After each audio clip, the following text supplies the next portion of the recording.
Oke, Assalamualaikum warahmatullahi wabarakatuh. Jadi hari ini saya akan memaparkan materi kalian. Materi pembelajaran kalian itu tentang pemisahan campuran. Nah, sebelum mulai pembelajaran, marilah kita berdoa agar pembelajaran kita ini bisa diterima dengan baik. Nah, berdoa mulai.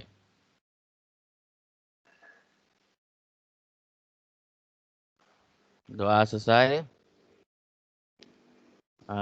Itu yang hadir ini masih 16 orang, tidak ada nambah lagi kah? Jadi sambil pembelajaran kita nanti Bapak akan absen lewat aplikasi ini.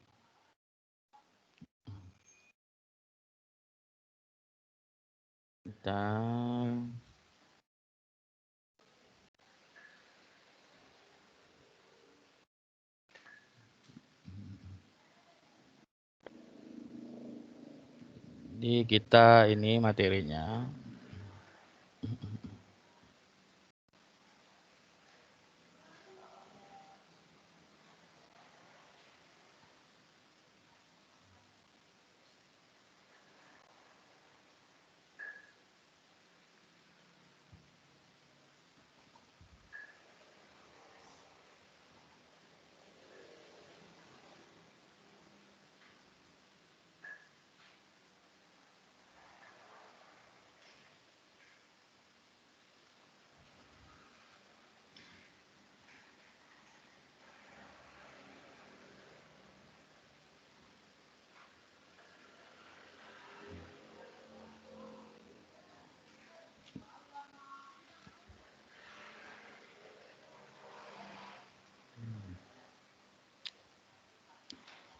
Oke, ini materi yang akan kita pelajari.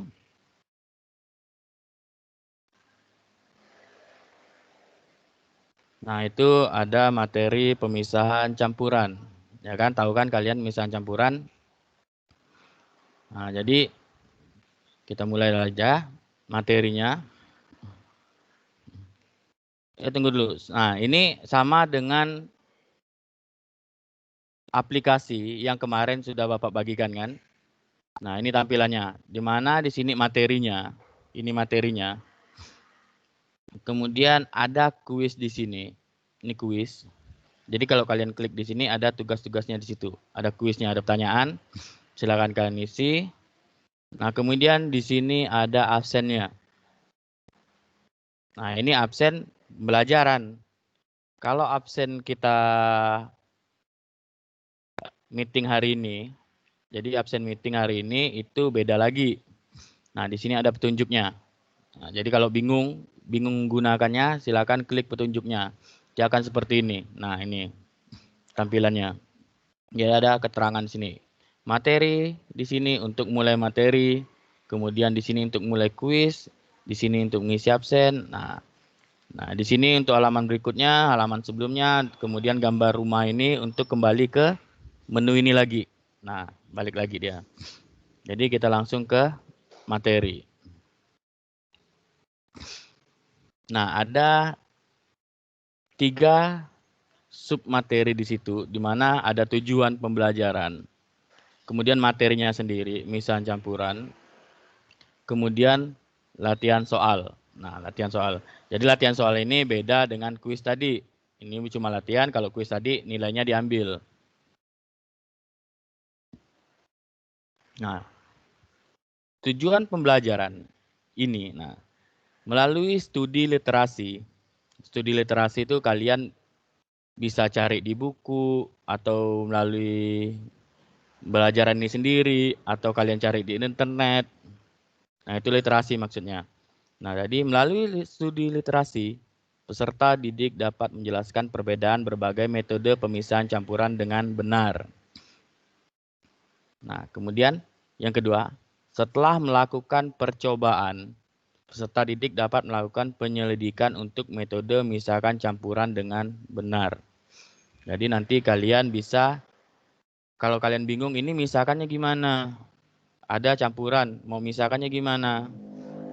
Bisa kalian melalui studi literasi, terus kemudian kalian coba. Melakukan percobaan sendiri di rumah dengan alat-alat yang sederhana yang ada di rumah saja.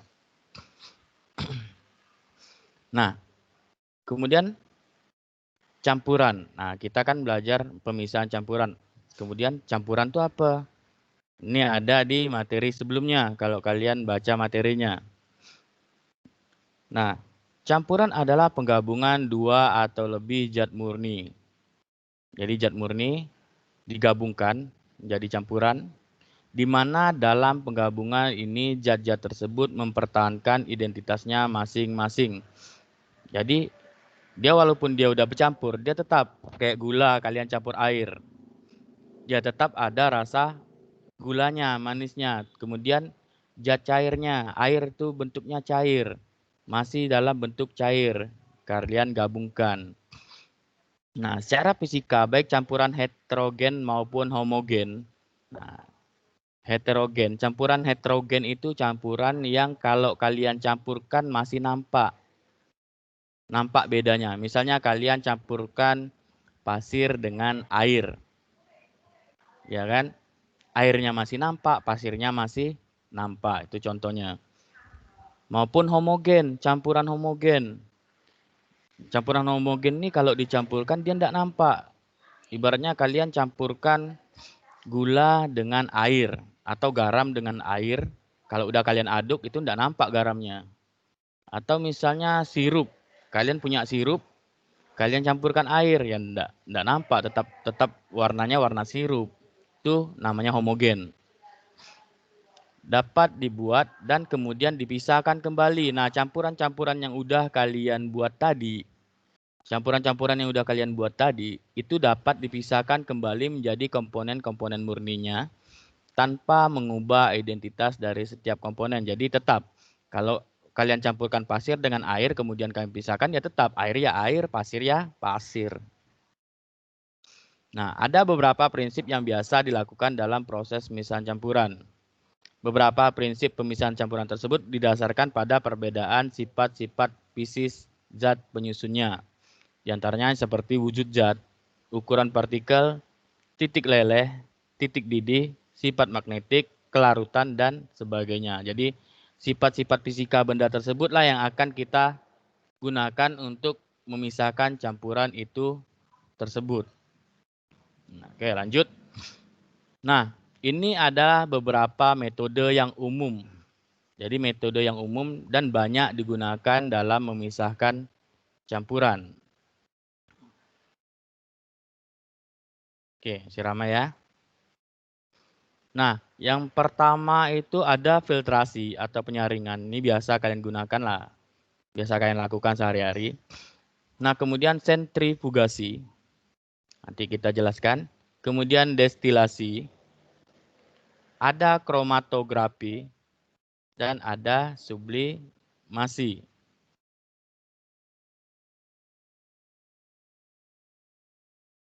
Bentar, yang masuk lagi.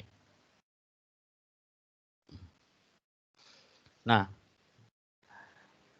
yang pertama itu filtrasi atau penyaringan.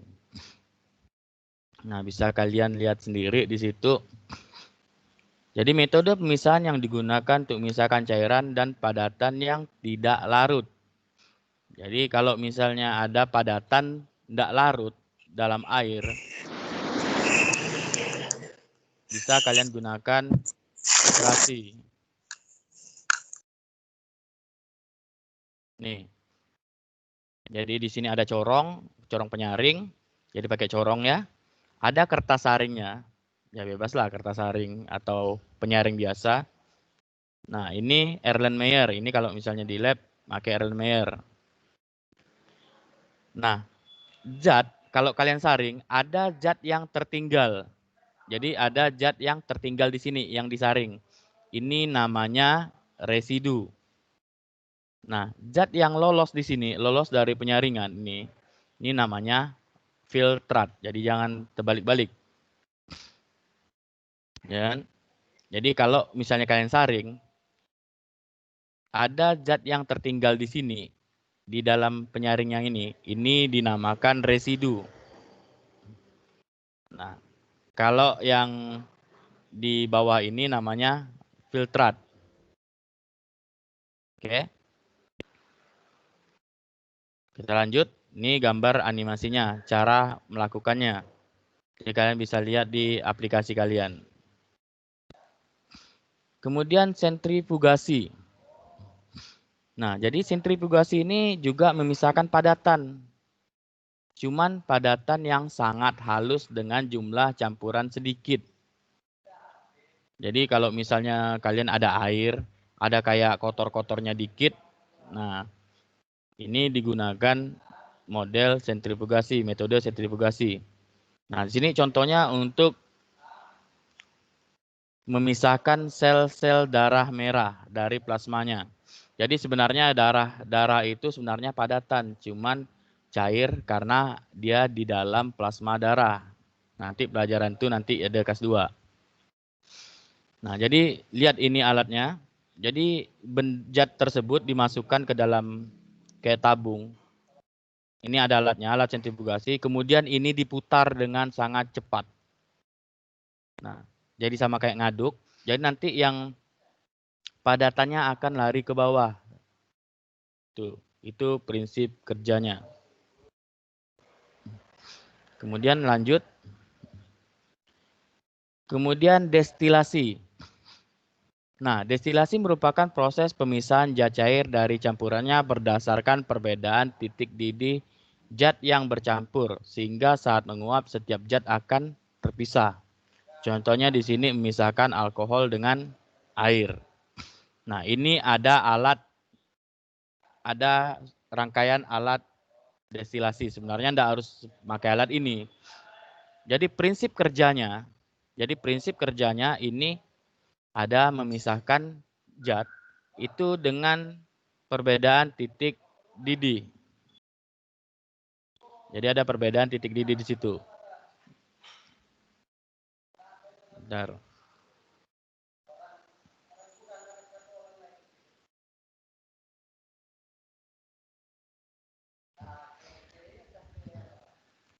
Nah, karena ada perbedaan titik didih, makanya kita harus dipanaskan biar mendidih. Jadi setiap zat itu memiliki titik didih yang berbeda. Jadi kalau ada campuran zat cair, 2 zat cair yang digabungkan, itu akan memiliki titik didih yang berbeda.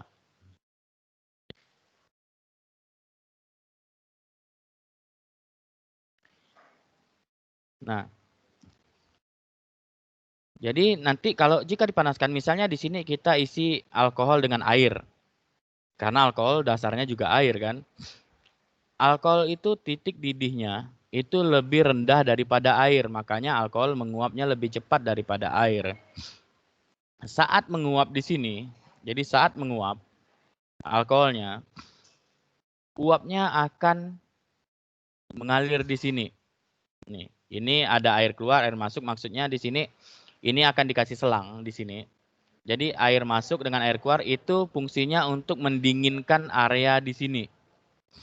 Jadi untuk mendinginkan area di sini. Nah, uap tadi dalam bentuk gas masuk ke sini akan terjadi pendinginan di kondensor di sini, namanya kondensor. Terjadi karena ada pendinginan, uap air tersebut bukan uap air ya. Uap yang ada di sini tersebut akan terjadi pengembunan dan meneteslah di sini. Nah, lihat yang mana duluan yang menguap. Nah, karena alkohol duluan menguap di sini, maka di sini akan menghasilkan alkohol. Dan yang tertinggal di sini adalah air. Nih, itu cara misahkannya. Yang lain juga bisa sih sebenarnya. Misalnya kalian mau misahkan minyak wangi. Minyak wangi kalian misalnya tercampur dengan air. Ya bisa gunakan nih. Caranya dipanaskan. Intinya caranya dipanaskan, kemudian uapnya didinginkan, kemudian ditampung. Itu prinsip kerjanya. Bentar.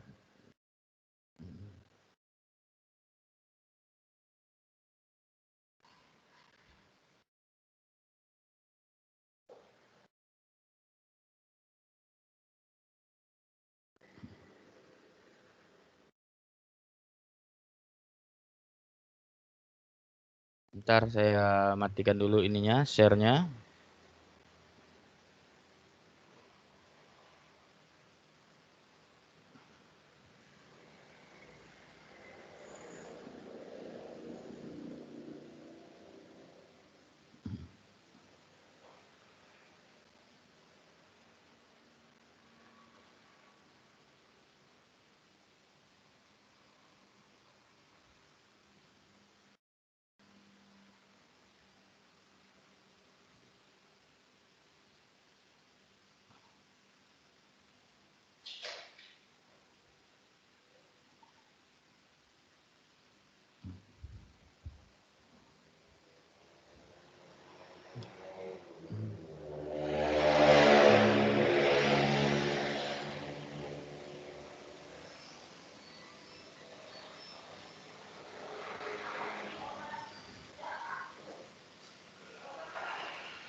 Oke, bentar.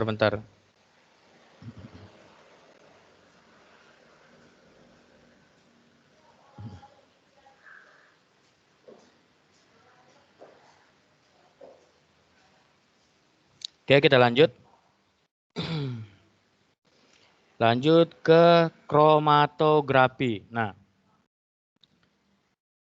ini kromatografi adalah metode pemisahan zat-zat yang bercampur dalam campuran yang didasarkan pada perbedaan kecepatan merambat antara partikel-partikel zat yang bercampur dalam suatu medium diam ketika dialiri suatu medium gerak. Nah, sebenarnya kromatografi banyak jenisnya. Nah, yang dasarnya ini lihat gambarnya.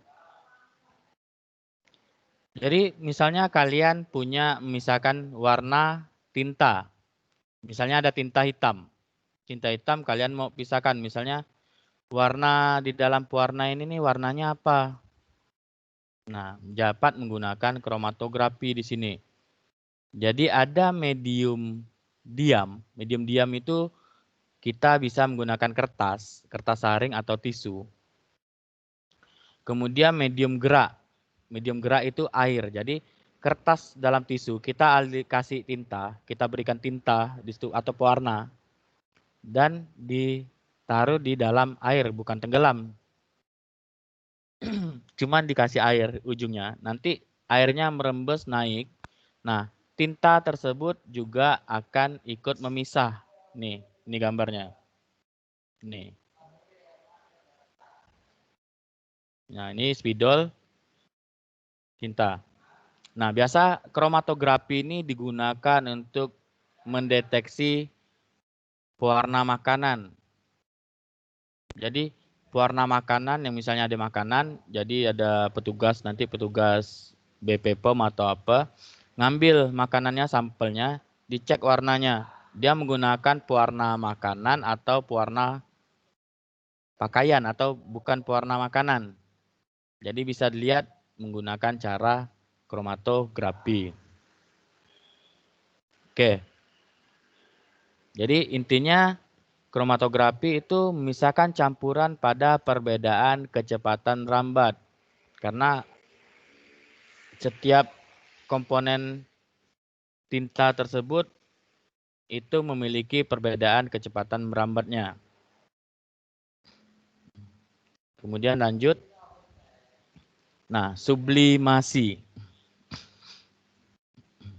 Nah, sublimasi adalah metode pemisahan campuran yang didasarkan pada campuran zat yang memiliki satu zat yang dapat menyublim. Jadi paling tidak ada satu zat yang dapat menyublim dari padat ke gas, sedangkan zat lainnya tidak menyublim. Nah, ini ada contoh gambarnya. Kita tahu yang zat yang dapat menyublim itu adalah kapur barus. Misalnya di sini contohnya kapur barus itu dicampur pasir. Kalau kapur barusnya besar sih mudah, tinggal ambil-ambil kan. Yang masih dalam bentuk bulat-bulat besar itu enak ngambilnya. Misalnya kapur barusnya dalam bentuk serbuk, kemudian bercampur dengan pasir. Bagaimana caranya? Jadi caranya kapur barusnya itu yang udah bercampur pasir itu masukkan dalam gelas yang kaca di sini yang anti panas. Kemudian atasnya ditutup. Kemudian dikasih es batu. Kemudian dipanaskan. Nah, saat terjadi pemanasan, pasir sih enggak akan bereaksi. Nah, tapi kapur barus di sini akan menguap. Nah, kalau misalnya enggak kita tutup di sini, ya nguap ke atas ini, ke atas dia nguapnya. Makanya ditutup di sini, ditutup biar kapur barusnya tertahan di sini uapnya. Nah, kemudian dikasih es batu. Nah, karena dikasih es batu itu, maka dia ada penurunan suhu dan terjadilah penyubliman di sini nanti. Jadi kapur barusnya tertinggal di pantat mangkok ini. Jadi pasirnya tertinggal, kapur barusnya di atas.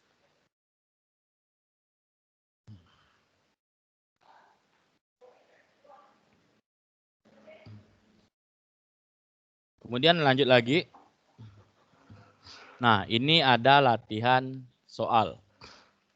Nah, soalnya di sini Johan akan mengadakan praktek sederhana pemisahan campuran. Dia mencampurkan garam dan pasir dalam sebuah gelas. Jadi garam sama pasir itu dicampur. Kemudian diaduk-aduk sampai rata. Nah, bagaimana jika Johan ingin mengambil garam yang sudah tercampur rata dengan pasir? Nah, jelaskan jawaban kalian dengan cara-cara pemisahan campuran yang sudah kalian pelajari. Nah, kira-kira gimana itu?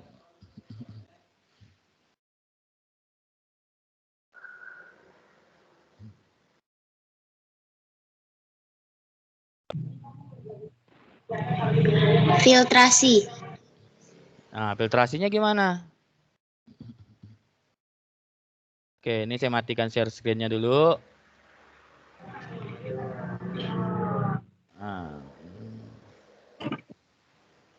gimana? Filtrasinya gimana? Ada yang bisa jelaskan? Nah, caranya? Kan tadi ada garam dicampur dengan pasir. Oke, ada yang bisa menjamin bahwa pasir itu lebih kasar daripada garam?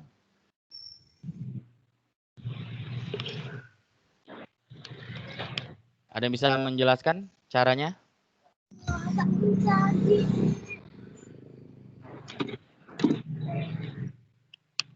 Gimana kira-kira caranya? Ini yang jendel-jendel nampak nih, tolong jendel-jendelnya.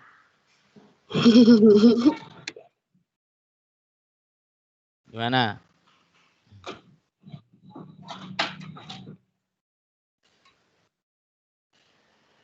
Ntar Pak sambil absen ya.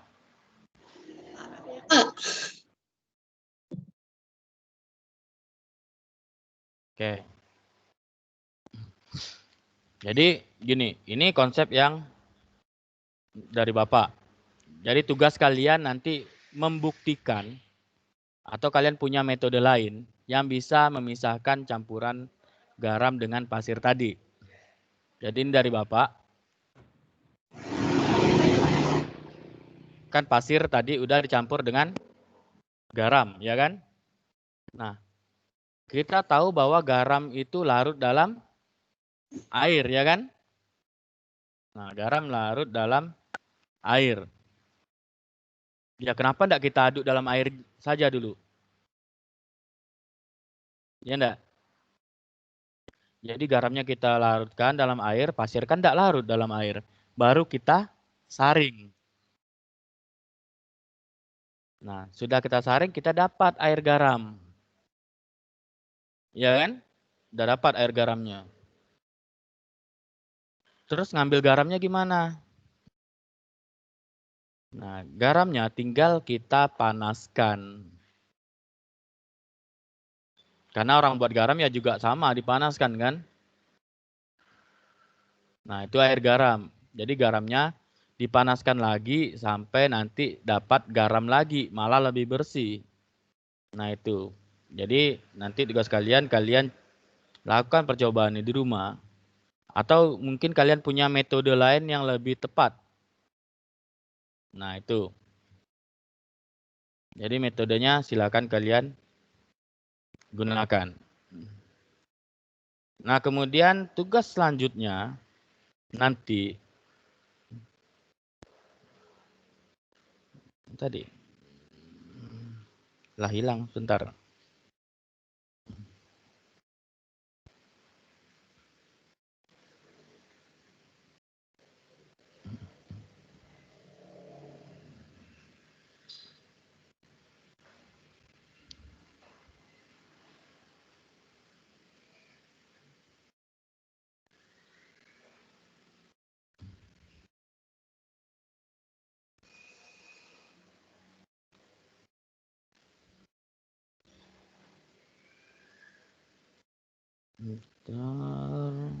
Mbak ambil lagi tadi materinya. Nih. Nah, kemudian untuk berikutnya ada kuis di sini. Silakan kalian nanti mengerjakan kuisnya di sini. Nah, di sini selamat datang, ada kuisnya. Kemudian kalian start, tinggal ngisi nama dan kelas. Misalnya saya isi nama Dani, kelasnya 7B. Kalian tinggal kerjakan. Nah, nanti di sini salah betulnya kelihatan. Kalau kalian betul ya betul nanti. Kalau salah ya salah. Waktunya nanti ada 20 menit nih. Waktunya berjalan saat kalian sudah mulai mengklik ngerjakan soal. Oke. Sampai sini ada yang mau tanyakan? Silakan. Yang mau tanyakan mic-nya dihidupkan.